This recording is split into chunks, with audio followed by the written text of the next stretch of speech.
Война. День 366. Итоги года войны. Ровно год назад Россия начала так званую специальную военную операцию с целью захватить Украину. Россияне рассчитывали ошеломить украинцев одновременными ударами с многих направлений, ракетными атаками аэродромов и противовоздушной обороны, а также десантными атаками. Это, по их мнению, должно было принудить к бегству украинское руководство и дезорганизовать защитников. Учитывая тотальное превосходство в количестве и качестве техники у России, многие считали, что даже если Украина и будет сопротивляться, то она продержится дни, а в лучшем случае недели. Так думали и россияне, посылая вместе с армией, а иногда даже впереди нее, части Росгвардии винками и щитами, которые должны были бы разгонять протесты мирных жителей, так как, по их мнению, армия будет разгромлена и не способна оказать сопротивление. Это были ошибочные прогнозы. Украина выстояла, армия ее не разгромлена, а благодаря помощи западных союзников стала только сильнее. России был нанесен ряд тяжелых поражений, где она потеряла большое количество войск и техники. Главным и переломным моментом стала победа в битве за Киев. Тогда россияне поняли, что не смогут захватить всю Украину, и сократили свои аппетиты до юга и востока страны. Несколько месяцев им даже удавалось продвигаться и захватывать территории и большие города, такие как Северодонецк и Лисичанск, хотя Россия несла при этом огромные потери. Примечательным эпизодом в это время стал разгром на переправе в Белогоровке, где россияне потеряли 2 батальонно-тактические группы. Но параллельно с этим они также теряли свое превосходство на море. Сначала был потоплен флагман Черноморского флота крейсер «Москва», а потом было болезненное поражение в битве за Змеиный. Также в продвижении и захвате новых территорий Россия потеряла силы, и ей все тяжелее было закрывать дыры в фронте.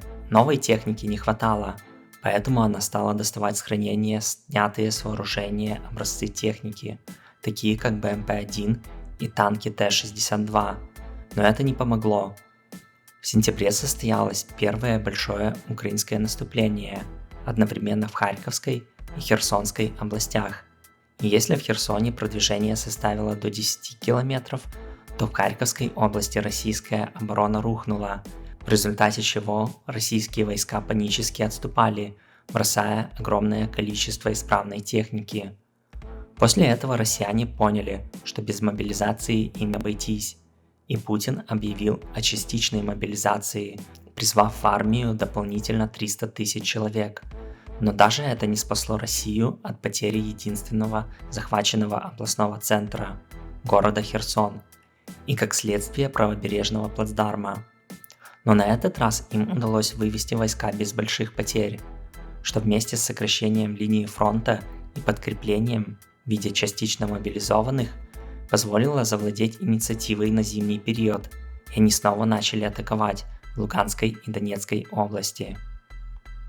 Линия фронта тут напоминает Первую мировую, где каждый километр продвижения оплачивается тысячами трупов российских солдат. Но, похоже, Россия и ее общество пока готовы платить такую цену за захват территорий.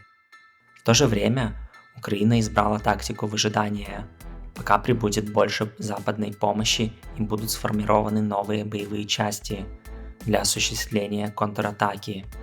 Многие эксперты отмечают, что это правильная стратегия с минимизацией рисков, так как зимой наступать сильно сложнее и лучше предоставить ход противнику, чтобы тот измотал себя. Сейчас основные бои идут за Бахмут. Россиянам так и не удалось захватить город к годовщине войны, но ситуация там действительно сложная. Защитники находятся в мешке, сдерживая атаки с 3 сторон и имея всего одну дорогу для снабжения. Тем не менее, схожая ситуация в Авдеевке длится уже год, и этот город до сих пор стоит. Что нас ждет дальше? Вероятно, в скором времени в Украину прибудет обещанная западная бронетехника в виде современных боевых машин пехоты и танков, а экипажи закончат подготовку. Новые бригады слаживания, а значит, эти войска должны пойти в атаку. Наиболее вероятным направлением является разрезание сухопутного коридора в Крым. Разумеется, Россияне это тоже понимают, укрепляют оборону и даже пытаются отодвинуть фронт, тратя на это силы, как в случае с боями за Угледар, которых может впоследствии не хватить в обороне. Но это, вероятно, мы увидим не ранее, чем через месяц. Спасибо за просмотр, поддержите это видео лайками, комментариями, адекватными желательно, а также подписывайтесь на канал и можете поддержать канал финансово Patreon или же даже напрямую или стать спонсором на YouTube.